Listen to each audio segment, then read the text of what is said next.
Le Brexit n'est pas encore acté et pourtant l'économie britannique fait déjà grise mine.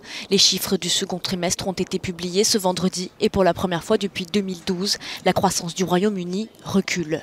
Au premier trimestre, le pays a enregistré un sérieux ralentissement, mais cette fois c'est un repli de 0,2% entre avril et juin. Parallèlement, la livre sterling poursuit sa dégringolade et ce pour le 31e mois d'affilée. Début 2019, les entreprises ont dû constituer des stocks en prévision du Brexit. Mais la date de ce départ a été repoussée. Les sociétés ont ralenti la production et les investissements. On s'attendait à un ralentissement général de la croissance par rapport au premier trimestre. Mais ce qu'il ne faut pas oublier, c'est que les fondamentaux de l'économie britannique restent très solides. Et même le FMI prévoit que cette année, notre croissance sera plus forte que celle de l'Allemagne, de l'Italie, du Japon et au même niveau que celle de la France. Donc les fondamentaux résistent bien au fond.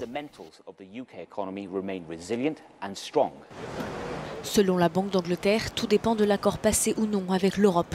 Il est vital que le gouvernement fasse tout pour éviter le no deal, avertit l'institution.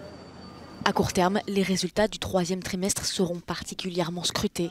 En cas de nouveau recul, le pays entrerait officiellement en récession.